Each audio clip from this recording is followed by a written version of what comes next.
புத்தகத்தில் மீகா புத்தகம் 7ஆம் அதிகாரம்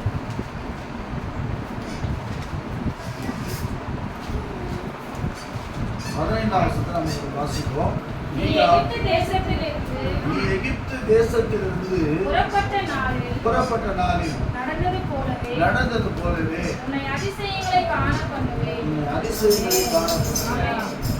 ஆண்டவர் சொல்றாரு, நல்லா கவனிங்க. கடந்த மாதம் ஜனவரி மாதத்தில் நிறைய வாக்கு தத்தங்களை கர்த்தர் கொடுத்தாரு சபைக்கு. சபை வாக்கு தத்தம். ஆனால் இந்த நாளிலே பிப்ரவரி மாதம் வந்தாச்சு. இன்னும் கொஞ்ச நாள் 10 நாள் தான், அதுக்கப்புறம் மார்ச் வந்துடும். இப்படி நாட்கள் ஓடிக்கொண்டிருக்கிறது. ஆனால் வேதம் சொல்லுகிறது, வானமும் பூமியும் ஒழிந்து போனாலும் என் வார்த்தைகள் ஒருபோதும் ஒழிந்து போவதில்லை. நமக்கு சில நேரத்தில் பலவீனமாகும் போதெல்லாம், போராட்டம் வரும்போதெல்லாம், பிரச்சனை வரும்போதெல்லாம் ஆண்டவர் நமக்கு உதவி செய்கிறவராக இருக்கிறார். பாருங்க, இந்த இஸ்ரவேல் ஜனங்கள் எகிப்து தேசத்தில் போய் அடிமைகளாக சிக்கிட்டாங்க. 430 வருஷம் அங்கே போய் சிறைக்குள்ள இருக்கிறாங்க. நான் விசுவாசிக்கிறேன், இந்த மாதம் உங்க சிறை இருப்பெல்லாம் கர்த்தர் திரும்ப போறாரு.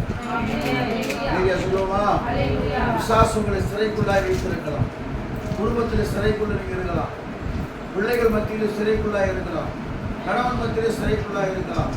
இல்லை பலவித சிறை உங்களை சூழ்ந்துபட்டாலும் கூட ஆண்டவர் சொல்றாரு, நீ எகிப்து தேசத்துல புறப்பட்ட நாளில் நடந்தது போலவே. சாதாரணமா விடல பார்வோன். சில நேரங்கள் பிசாசு நம்மளை அவனை சீக்கிரமா இயேசு கிறிஸ்து ஏற்றுக்கொள்ளவே மாட்டான். சில பேர் ஞானஸ்தானம் எடுக்க விடவே மாட்டான். நம்ம சொல்லிடலாம், போனோமா ஒப்பு கொடுத்த ஞானஸ்தானம் எடுத்துற, அது வேற. ஆனால் சில நேரங்களில் பிசாசு ஒவ்வொரு யோசனைகளை தந்து தேவ சமூகத்தில் நம்ம மேன்மேலும் வளராதபடிக்கு தடுப்பான். நீங்க சொல்லுவோமா? சில பேர் வேலையே இல்லை பாஸ்டர், ஜோம் பண்ணுங்க பாஸ்டர் வாங்க. ஆனால் வேலை கட்ச பேர் என்ன பண்ணாங்க, வேலையாயிடுச்சு பாஸ்டர், அதனால வர முடியும் சொல்லுவாங்க. வேலையே இல்லை பாஸ்டர், ஜாப் பண்ணுங்க. அப்புறம் அவங்க யோசிக்கணும், உங்க வேலை இல்லாம நல்லா கொடுக்குறாங்க அப்படின்னு. ஆனா ஆண்டவர் பாருங்க, நம்ம ஆசீர்வதிக்கிற தேவன். எகிப்து தேசத்துல புறப்பட்ட நாளில், ஆதியாகமத்தின் புத்தகத்தில், யாத்திராவின் புத்தகத்தை வாசிச்சு பார்க்கலாம். இஸ்ரவேல் ஜனங்க கூப்பிடுறாங்க, ஆண்டவரே எங்களை என்ன செய்ய விடுவீங்கன்னு கூப்பிடும் பொழுது ஆண்டவர் இறங்கினார் இருக்குது பைபிள்ல. அப்படி நடக்கும்போது நிறைய அற்புதங்களை ஜனங்க பார்க்குறாங்க, நிறைய அதிசயங்களை பார்க்குறாங்க. ஆண்டவர் அதிசயங்களா செய்தார் இஸ்ரவேல் ஜனங்கள் மத்தியில. எகிப்து ஜனங்கள் பயப்படும்படியா, எகிப்தின் பார்வோன் பயப்படும்படியா. நல்லா கவனிங்க, நம்மோடு கூட இருக்கிறவர் பெரியவராக இருக்கிறார். அதான் சாதாரணமான கிதியோனை பார்த்து ஆண்டவர் சொல்றாரு, பராக்கிரமசாலியே கர்த்தர் உன்னோடு கூட இருக்கிறார். நம்மளை பார்த்து என்ன சொல்றாரு ஆண்டவர்? பராக்கிரமசாலின்றார். நம்ம சொல்றோம், எனக்கு சுகர் இருக்குது, பிபி இருக்குது, கை கால்லாம் உதறுது, ஒன்றும் பண்ண முடியல அப்படின்ற. நம்மளை பார்த்து ஆண்டு சொல்றாரு பராக்கிரமசாலி என்ற. என்னன்னா, அந்த மாதிரி எப்படியெல்லாம் ஜனங்களோடு கூட இருந்து மேக ஸ்தம்பமா இருந்தாரு, அக்னி ஸ்தம்பமா இருந்தாரு. அவங்க பசி எடுக்கும் போது அவங்களுக்கு உணவு கொடுத்தாரு, இறைச்சி சாப்பிடும் போது காடைகளை வரவழைத்தாரு, தண்ணி இருக்கும்போது கண்மலையை பிளந்தாரு. இப்படி பல அற்புதங்களை அதிசயங்களை செய்த ஆண்டவர் இந்த பிப்ரவரி மாசத்துல, இந்த ஞாயிற்றுக்கிழமையில, இந்த மாலை வேளையில உங்களை அதிசயங்களை காணப்படும். விசுவாசிச்சீங்கன்னா அப்படி நடக்கும், அதிசயம் நடக்கும். இதெல்லாம் ஆண்டவர் முதலாவது அதிசயத்தை நம்ம வாழ்க்கையில கரெக்டாக செய்யணும்னா நாம ஜெபிக்கிறோம்லாம் காணப்படும். ஜெபிக்காம எதுவுமே என்ன செய்யாது, நடக்காது. சில பேர் சொல்லுவாங்க, எனக்கு ஆண்டவர் அற்புதம் செய்யணும், அதை செய்யணும், இதை செய்யணும், ஒரு பெரிய லிஸ்டே கொடுப்பாங்க. ஆனால் பாஸ்டர்லாம் ஜெபம் பண்ண சொல்லுவாங்க, ஆனால் அவங்க ஜெபம் பண்ண மாட்டாங்க. நான் என்ன சொல்றேன்னா, நீங்கள் சோகமாக இருக்கும்போதும் ஜெபம் பண்ணுங்க, சந்தோஷமாக இருக்கும்போதும் ஜெபம் பண்ணுங்க, உபவாசம் இருக்கும்போதும் ஜெபம் பண்ணுங்க, தூக்கம் வரலனாலும் ஜெபம் பண்ணுங்க. எல்லா சூழ்நிலையிலும் ஜெபிக்கிற பிள்ளைகளுக்கு தான் ஆண்டவர் அற்புதங்களை செய்கிறவராக இருக்கிறார். சொல்லுவோமா? யோபுடைய வாழ்க்கையில நம்ம பார்க்கிறோம். யோபு பல போராட்டம், யோபுக்கு இல்ல பலவிதமான போராட்டம். உடம்பெல்லாம் காயமா இருக்குது. மனைவி கூட திட்டாங்க, ஜீவனை விட்டு தேவனை தூஷித்த ஜீவனை விட்டுன்னு சொல்லிட்டாங்க. ஆனா ஆண்டவர் மேல இருக்கிற நம்பிக்கை அவர்கிட்ட என்ன செய்ய மாறவே இல்லை. ஆண்டவர் மேல முழு நம்பிக்கை வச்சார். என்னைக்காவது ஒரு நாள் என் வாழ்க்கை, நாம அப்படித்தானே, நிறைய பிரச்சனை இருக்கும்போது என்னைக்காவது ஒரு நாள் என் வாழ்க்கை என்ன செய்யும், மாறும். இயேசு எனக்கு அற்புதம் செய்வார். அதான் விசுவாசம். இல்லையா சொல்லுவோமா? அப்ப இன்னைக்கு சொல்ற ஆண்டவரே, இந்த அதிசயங்களை காணப்படுவோம்னா சும்மா இல்ல, நாம ஜெபிக்கிற தேவ பிள்ளையா இருக்கும். காலையில் நான் பிரசங்கத்துல சொன்னேன், இந்த 3 மணிக்கெல்லாம் எழுந்து, 2 மணிக்கெல்லாம் எழுந்து யாரெல்லாம் ஜெபிக்கிறாங்களோ அவங்களெல்லாம் இந்த பிரபஞ்சம் இப்படி சம்மந்தப்பட்டவங்க. அது என்னன்னா, நான் யோசனை பண்ணேன், இக்கட்டான ஒரு சூழ்நிலை வந்தாச்சு. யாருக்கு? தானியேலுக்கு. வேதத்துல பாருங்க, எல்லாம் இக்கட்டான சூழ்நிலை மத்தியில் தான் ஜெபம் பண்ணாங்க. ஜெபம் பண்ண உடனே ஆண்டவர் அற்புதம் பண்ணாங்க. அண்ணாளுக்கு குழந்தை இல்லை, இக்கட்டான ஒரு சூழ்நிலை, யாருக்கு சொல்ல முடியும்? ஆனா போய் தேவ சமூகத்துல ஜெபம் பண்ணாங்க, கர்த்தர் அற்புதம் செய்தார். தானியேலை பார்க்கிறோம், தானியேல் 3 தடவை ஜெபம் பண்றாரு. எத்தனை தடவை? 3 வேளையை ஜெபிக்கிறாராம். 3 வேளை ஜெபிக்கிறாரு. பலகணிகளை திறந்தாரு. நான் எல்லாம் சொல்றாங்க, நீ என்ன செய்ய, ஜெபிக்கவே கூடாது. விசாஸ் சொல்லுவான், நீ ஜெபம் பண்ணி என்ன சொல்றத கண்ட, இவ்வளவு ஜெபம் பண்ணி உபவாசம் பண்றியே, உங்களுக்கு ஏதாவது ஒரு அற்புதம்? நம்ம பேசுற மாதிரி பேசுவோம், விசாஸ் நம்ம மனசுக்குள்ள பேசுவோம். இவ்வளவு ஜெபம் பண்றியே, உங்களுக்கு அற்புதம் நடந்துச்சா? அதெல்லாம் சும்மா ஜெபம் பண்ணாம அவங்களாம் பாருங்க எவ்வளவு ஜாலியா இருக்கிறாங்க, அவங்களாம் பாருங்க எப்படி ஜம்முன்னு இருக்கிறாங்க அப்படி சொல்லுவான். சில நேரத்துல நம்ம அப்படி செவி கொடுத்தோம்னா போயிடுச்சு. ஆனா அற்புதம் நடக்கலன்னா கூட நீங்க ஜெபம் பண்ணி கொண்டே இருக்கும்போது உன்னை அதிசயங்களை கர்த்தர் காணப்படுவார். ராஜா கிட்ட போய் சொல்றாங்க, பத்திரத்து கையெழுத்து போட்டாச்சு, ஆனாலும் வேதம் சொல்லுகிறது, அவன் முன்பு செய்து வந்தபடியே ஜெபிக்கிற மனுஷனாய் காணப்பட்டான். நீங்க சொல்லுவா? அதே போல பேதுருவை குறித்து வேதம் சொல்லுகிறது. பேதுரு சிறைச்சாலைக்குள்ள இருக்கிறார். அப்போ எல்லாரும் ஊக்கமா ஜெபம் பண்ணாங்களாம். நல்லா கவனிங்க, கிறிஸ்துவ வாழ்க்கைக்கு ஒரு அடிப்படையான காரணம் ஜெபம் தான். ஆமென். ஜெபிக்காத கிறிஸ்துவங்களே கிடையாது. நமக்கு மட்டும்தான் ஆண்டவர் டைரக்டா, நம்ம வேற எதுவும் கொண்டு போக வேண்டிய அவசியமே இல்லை. பூ பழம் அதெல்லாம் தேவையில்லை. முழங்கால் பண்ணிட்டு எங்கே நாமத்தின் நிமித்தம் 2-3 பேர்கள் ஒருமனப்படுகிறார்களோ அங்க கர்த்தர் நடுவில் வாசம் பண்ணுகிறவராக இருக்கிறார். அல்லேலூயா சொல்லுவோமா? அப்ப நம்ம ஆண்டவர் எப்படி கேட்கிறாருன்னா, திரளான கூட்டத்தில் மத்தியில் நான் வருவேன், நிறைய ஜனங்க வரும் இல்லை, 2-3 பேர் இந்த வீட்டில் உட்கார்ந்து நம்ம ஜெபம் பண்ணி கொண்டிருக்கிறோம். நிச்சயமா கர்த்தர் வர போறாரு. உன் வாழ்க்கையில் அதிசயம் செய்ய போறாரு. உன் கண்ணீர் மாற போகுது, உன் கவலை மாற போகுது, உன் வேதனை மாற போகுது, உன் பிரச்சனை மாற போகுது, உன் போராட்டம் மாற போகுது, கடன் பிரச்சனை மாற போகுது, சரத்துல இருக்க சுகம், நிம்மதி, ஆரோக்கியம் எல்லாத்தையும் கர்த்தர் கொடுக்க போறாரு. இல்லையா சொல்லுமா? நாமே சொல்றது நடக்கும். ஆண்டவர் என்ன செய்யறாங்க, முதல்ல உனக்கு அதிசயங்களை நான் காண பண்ணுவேன்னு சொல்லிட்டாரு. அதுக்கு பட்சங்க உங்களுக்கு இந்த மாசம் அதிசயம் நடக்க போகுது.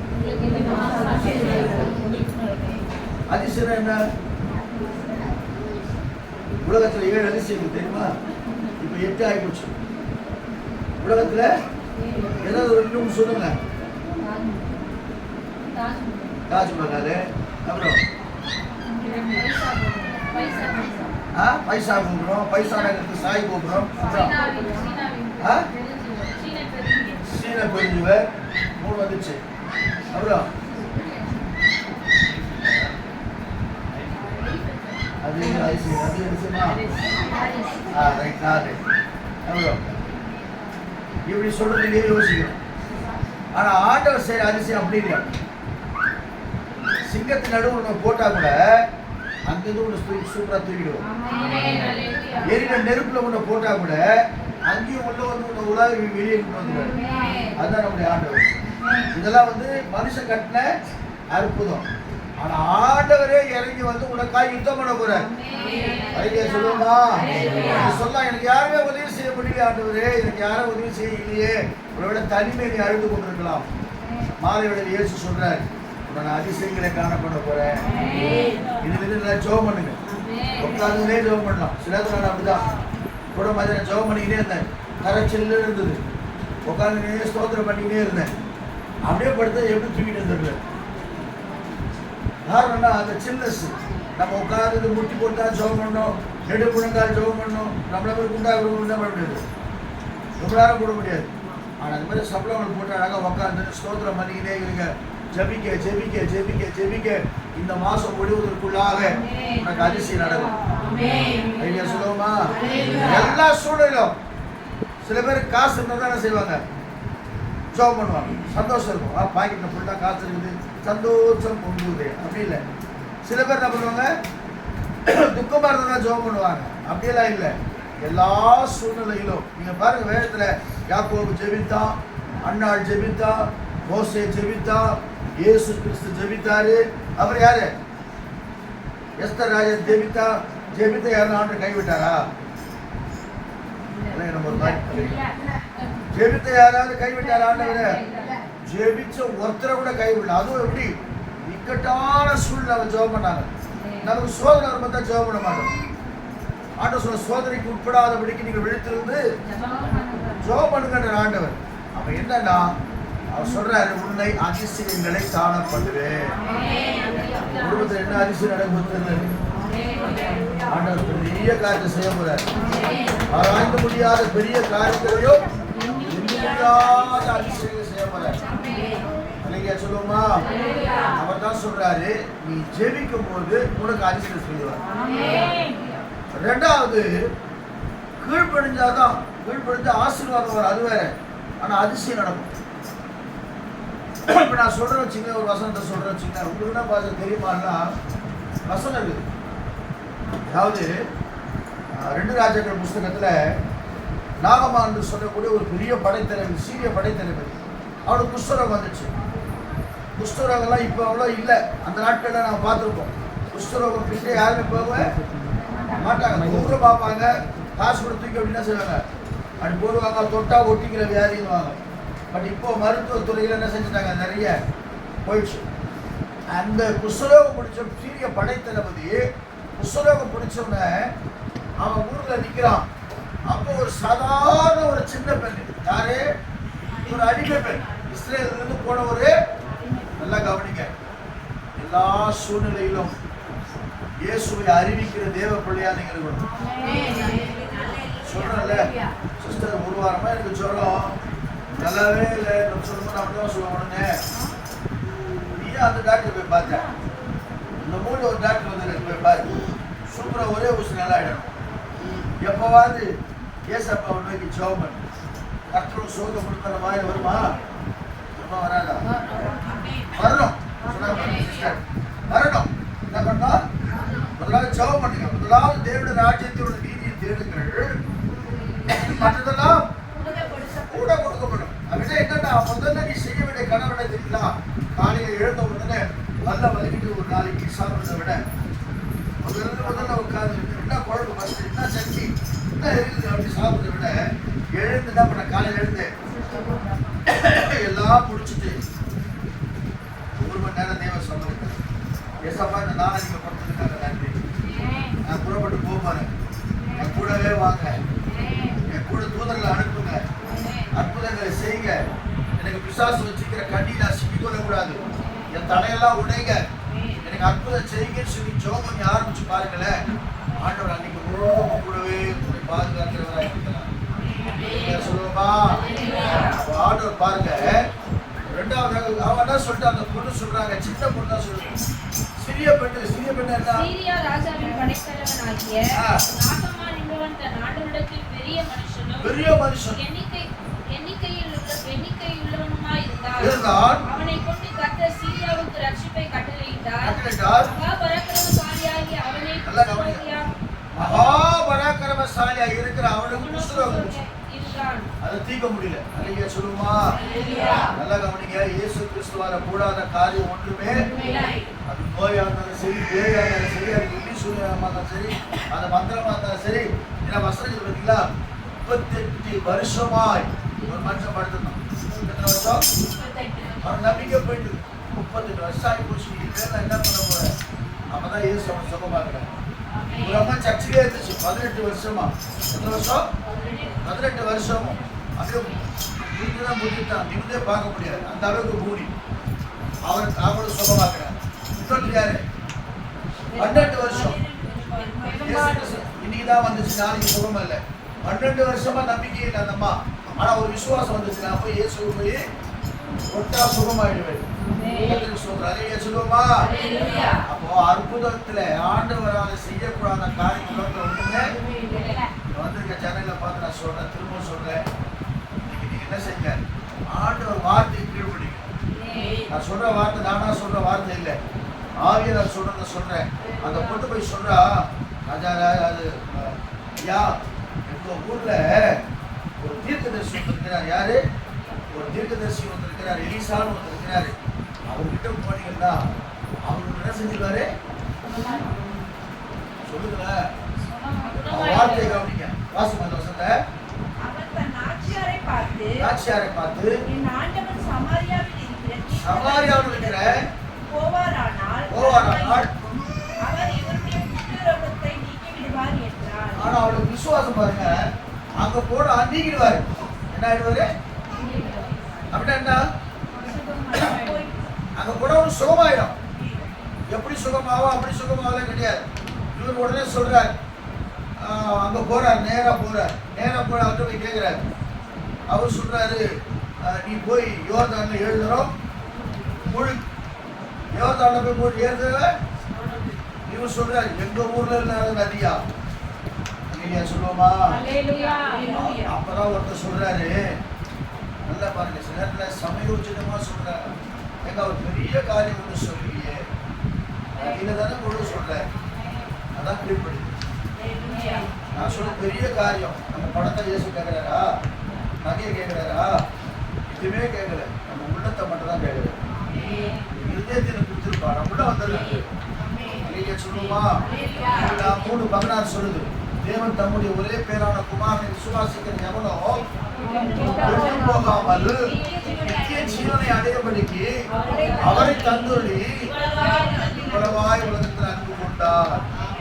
கேட்கல, என்ன செஞ்ச? நமக்காக பலியான தெய்வம் ஒரே ஒரு காரியத்தை இருதயத்தை எனக்கு போதும், வேற எதுவுமே கொடுக்க வேண்டாம், இருதயத்தை கொடுத்த ஆண்டவர். பாருங்க, உடனே அவன் சொன்ன உடனே அவன் சொல்றான், பெரிய காரியத்தை கேட்கல. போய் முழுகின உடனே நேரா போறாரு. ஒரு தடவை முழுகிறாரு. 7 நல்லது பரிபூர்ணமா முழுகணும். பரிபூர்ணமா முழுகணும். 7 ஃபர்ஸ்ட் ஒரு தடவை முழுகிருப்பான், அங்கே தான் எழுது. 2வது தடவை முழுகிறான், 3வது தடவை முழுகிறான், 6வது தடவை முழுகும்போது அவனுக்கு இருக்கும். 7வது தடவை முழுக போற என்ன ஆக போகுது தெரியலையே. திரும்ப சொல்றேன், ஆண்டவர் நம்முடைய அதிசயத்தை காணப்படுகிறார். 7வது மொழி எழுதுறாரு, சிறு பிள்ளை மாம்சம் சாஃப்டா இருக்கும், இதெல்லாம் தொட்டி ரொம்ப சாஃப்டா இருக்கும். அவனே பார்க்கற முடியல, அவ்வளோ சுத்தமா கிளீனா ஆயிடுறான். பணம் கொடுக்கல, எதுவுமே கொடுக்கல. அப்பதான் அவன் நேரம் எலிசா கிட்ட ஓடி வந்து இவ்வளவுனா பணம் வாங்கிக்கணும்னு சொல்றான்.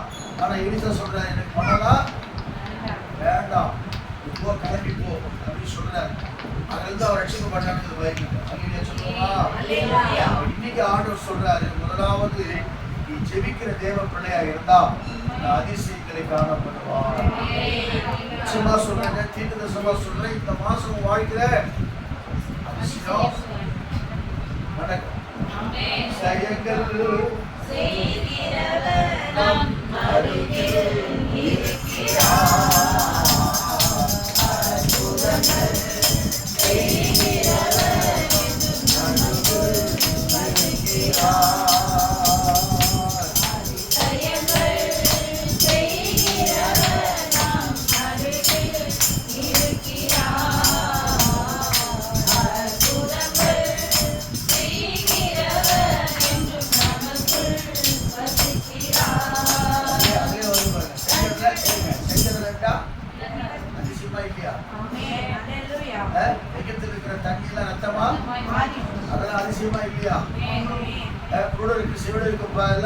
சுகமாக்குறாரு, மரித்தோரை எழுப்புறாரு, அதெல்லாம் அதிசயமா இல்லையா? அந்த அதிசயம் நம்ம வாழ்க்கை நடக்குது.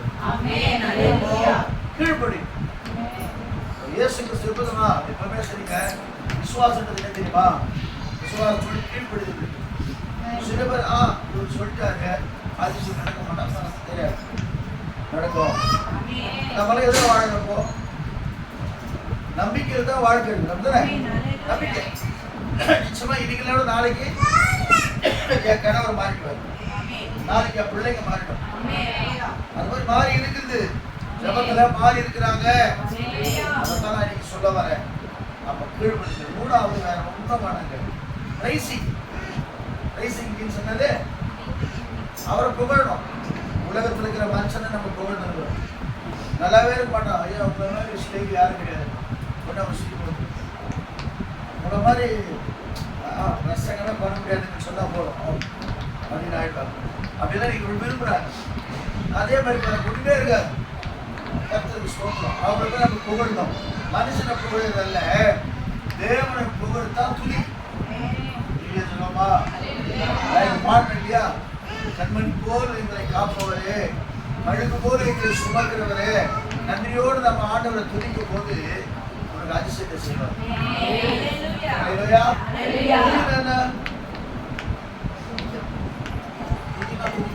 அப்படி என்ன பண்றோம்? குழந்தைங்க என்ன சொல்லுவோம்? சாதாரணமா குழந்தைங்களை கடைக்கு போனா என்ன செய்வாங்க? சொன்னா சொல்லுவாங்க, போவா வேற வேற கிடையாது, எப்ப பார்த்தாலும் கடைக்கு அனுப்பிச்சுட்டே அப்படி கிட்டி என் ராஜா இல்லை, என் செல்ல இல்லை, போகும்போது நீ என்ன வாங்கிக்கோ அப்படி சொல்லி பாருங்க. 10 நிமிஷம் ஓட்டு வந்துடும். புகழ் அப்படி புகழ்ச்சின்னும் போது மனுஷனுக்கு அதே போல ஆண்டவன் என்னன்னா, ஜெபிக்கிறத விட துதிக்கும் போது வாழ்க்கையில் இருக்கிற தடைகளை கற்று விடுங்க. விசுவாசம் கொண்டு ஆயுதம் வாய்க்காம போயிடும். விசுவாச விட வேற உலகத்தில் இருக்கிறவரை விட உனக்குள்ள இருக்கிறவர் எப்படி காண்பிப்பீங்க? அவர் வெளிப்படணும்னா எப்படி வெளிப்பட தெரியுமா? நீங்க துதிக்க துதிக்க துதிக்க பாருங்க. பவுல் சீலாவை கட்டப்பட்டாச்சு, அமைதியா இருந்தாங்களா? என்ன பண்ணாங்க? நடு இரவுல பவுலும் சீலாவும் துதித்தார்கள் பைபிள். சிவமா எங்கெல்லாம் பாருங்க, அதே மாதிரி பாருங்க பைபிள்ல எங்கெல்லாம் துதிச்சாங்களோ அங்கெல்லாம் அற்புதம் இருந்துச்சு. பவுலும் சீலாவை துதிச்சாங்க. இவங்க கட்டப்பட்ட கையெல்லாம் அவிழ்ந்துச்சு. சிறையில் இருக்கிற எல்லா கட்டுகளும் அவிழ்ந்தது, அஸ்திபாரங்களே அசைந்தது பைபிள். இன்னொரு இடத்துல பாக்குறோம், 2:4 அதிகாரத்துல துதிக்க ஆரம்பிச்சாங்க. அவங்களுக்கு விரோதமா வந்தவங்க வெட்டிட்டு போயிட்டாங்க, வெட்டி செத்து போயிட்டாங்க. வேற யாருக்கும் சண்டை போட வேண்டாம், ஒண்ணுமே பண்ண வேண்டாம். ஜபம் தேவ சமூகத்துல இந்த ஆளுன்னு வச்சுங்களேன், ஒரு மணி நேரம் அப்படியே சுத்தி சுத்தி அப்படியே ஆண்டவரை மையப்படுத்தி, என் பலனே, என் கோட்டையே, நான் நம்பி இருக்கிற துருகமே, எனக்கு உதவி செய்கிறவரே, உமக்கு ஸ்தோத்திரம் ஸ்தோத்திரம் ஸ்தோத்திரம், உம்மை ஆராதிக்கிறோம். ஆண்டவரே நீ பரிசுத்தமானவர், உண்மை போல இந்த உலகத்தில் என்னை காப்பாற்ற தெய்வம் இல்லை. வாக்கி போன மாதிரி ஆயிடும். 1 hour அப்படியே சுற்றி சுற்றி சுற்றி சுற்றி மேலே கூட சேர்த்துல தான் நான் பண்ணுவேன். சர்ச்சுக்குள்ள போயிட்டு அப்படியே சுற்றிக்கினே வாக்கிங் பண்ணினே இருப்பேன். அப்படின்னா ஒரு 3/4 மணி நேரம் ஆகும். வாக்கிங் போன மாதிரி ஆச்சு, கர்த்தரை இந்த மாதிரி ஆச்சு. வெந்த மேலே இருக்கா மேலே போங்க, அப்படியே போய்கிட்டே இருங்க, சுற்றிக்கிட்டு அப்படியே ஜோ பண்ணி ப்ரைஸ் பண்ணிக்கிட்டே இருங்க. அந்த இடம் முழுவதும் கர்த்தர் தமிழ் ரத்தத்தினால நிரப்புகிறவராக இருக்கிறார். பிள்ளைகளுக்கு அடிக்கடி சுகவீனம் வராது, பிசாசு பயம் வராது, நைட்ல எழுந்து அலற மாட்டீங்க, கெட்ட கனவு வராது. எல்லாவற்றையும் கர்த்தர் மாற்றுகிற தேவனாக இருக்கிறார். தற்கொலை உணர்வு கூட கர்த்தர் மாற்றுகிறவராக இருக்கிறார். பிசாசு விடுதலையாக்குகிறவராக இருக்கிறார். விதினால விடுதலை தான்.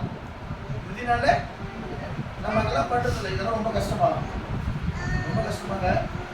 இங்கிருந்து போய் போட்டில் போயிட்டு 100 கிலோமீட்டர் தள்ளி வர அப்படி ஒன்றுமே கிடையாது. இங்கேயே பண்ணலாம், ஜபம் இங்கேயே பண்ணலாம். சொல்லிட்டா 2-3 பேர் ஒரு முறை பட்டா நான் அற்புதம் செய்வேன், கீழ்படித்து அற்புதம் செய்வேன். நம்ம தான் கீழ்படித்தே இங்கேயே. வேதம் வாசித்தீர்களா ஆடிடுவாங்க. அப்படின்னா என்ன சொல்றாங்க வரன்னு தெரியல. ஜபம் பண்ணீங்களா கை தூக்குங்க. யாராவது 50 பேர்ல யாராவது 2 பேர் தான் செய்யறாங்க. இப்படி ஜெபிச்சு யாரெல்லாம் காட்ட ஜெபம் பண்ணிட்டு வந்து கை தூக்க 2 பேர் மட்டும் கை தூக்கும். மற்றவங்க என்ன செய்யலாம்? கீழ்படிவே இல்லை. இந்த நாளில் சொல்றேன், ஜபத்தில் சொல்றேன். எல்லா தேவ சமூகத்தில் கர்த்தர் சொல்ற வார்த்தை கீழ்ப்படியும். கீழ்ப்படிய கர்த்தர் உங்களை உயர்த்தினே போவார். ரெண்டாவது கர்த்தர் நல்லா செய்ய ஜபம் பண்ணும். ஜபத்தை பண்ண விட்டுறாங்க. ஒருவேளை சாப்பாடு போனா கூட பரவாயில்ல. ஆனா தானியேல் 3 வேளை ஜபம் பண்ணா சிங்கங்கள் பைபிள் அப்படியே விழுந்தான். கர்த்தர் கிருபையா பார்த்தாரு. ராஜாவே ஓடியாராம். வந்து பார்த்து தானியேலே இடைவிடாமல் ஆராதிக்கிற ஒரு தேவனை தப்புவிக்க வல்லவனாய். அதான் ஆச்சரியம். ராஜாவுக்கே ஓடி வந்து கேட்கிறான். அப்படி தெரியுது நீ ஜபிக்கிறது மற்றவங்க தெரியணும். அப்பதான் குடும்பம் சொல்லுவாங்க, சிஸ்டர் இப்பதான் என்ன செய்யுங்க ஜோமனுக்கு சிஸ்டர். ஏன்னா இந்த அம்மா நல்ல ஜெபிக்கிற சிஸ்டர் தெரியும். அழகியா சொல்லுவோமா? இவங்க நல்லா வேத வாசிக்கிறவங்க தெரியணும். அழகியா சொல்லுவோமா? அதனால எனக்கு கர்மானவர்கள் இந்த மாதங்களில உண்மை அதிசயங்களை காணப்பட போறாரு. எகிப்திலிருந்து உங்களை புறப்பட பண்ண போறாரு. எகிப்தினா என்ன? ஏதோ ஒரு பிரச்சனை நீங்க மாட்டிட்டீங்க. நல்லா ஜபம் பண்ணும் பாஸ்டர். இப்ப எனக்கு சரியாவே ஜபம் பண்ண முடியல. அப்படி சொல்ற மாதிரி சொல்லுவாங்க. கை தூக்கணும். நான் பிராக்டிக்கலா பேசுறேன். முதல்ல நல்லா ஜபம் பண்ணும் பாஸ்டர். மணிக்கணக்கு இப்ப முடியல. முதல்ல 3 மணிக்கெல்லாம் எழுதுக்க முடியல. முடியல, இல்ல, வரல, போல எல்லாத்தையும் மாத்துற கண்டவர். இருக்கிறவங்க கொண்டு வர போற, கூடவே வர போற, முன்னாடி மாறி வர போற, மேக ஸ்தம்பமா அக்கினி ஸ்தம்பமா வர போற. எல்லா சூழ்நிலை பாதுகாத்து இந்த மாதம் முடிவதற்குள்ளாக உன்னை அதிசயங்களை காணப்பட விசுவாசம் வாழ்க்கை அற்புதம் செய்ய போற. இந்த மாசம் முடிவதற்குள்ளாக, இந்த மாசம் தேதி, இந்த மாசம் கம்மியான தேதி 28 அவ்வளவுதான். 28க்குள்ள அதிசயம்.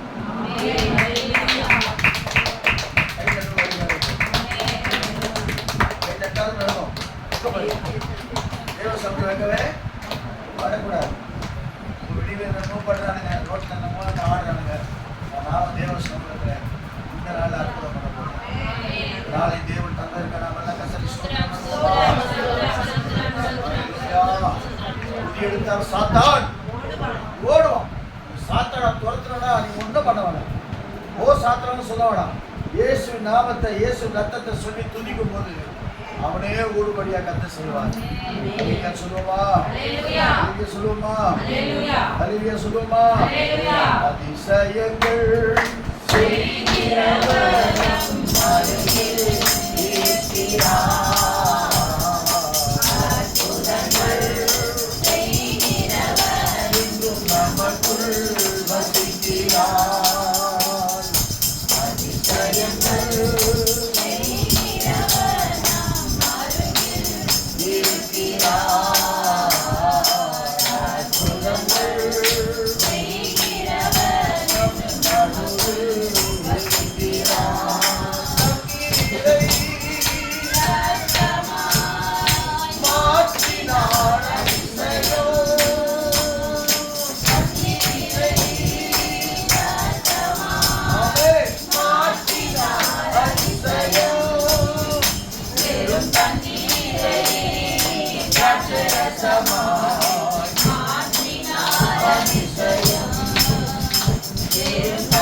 எல்லாரும் கத்தர் ஆசீர்வதிக்கணும்.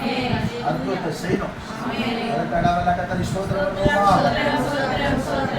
அநேக நாட்களுக்கு பிறகு நாம் இங்க வந்திருக்கோம். மாதம் தூரம் கூட்டு நடக்கணும். கத்தர் ஸ்தோத்திரம் பண்ணுவோமா? அங்கங்க வீட்டு கூட நடத்தி தேவன் நாமத்தை மையப்படுத்தணும். கத்தர் ஸ்தோத்திரம் பண்ணுவோமா? பிதாவாகி தேவனை ஸ்தோத்திரம், குமாரனாகிய இயேசுவை ஸ்தோத்திரம் பண்ணுவோம்.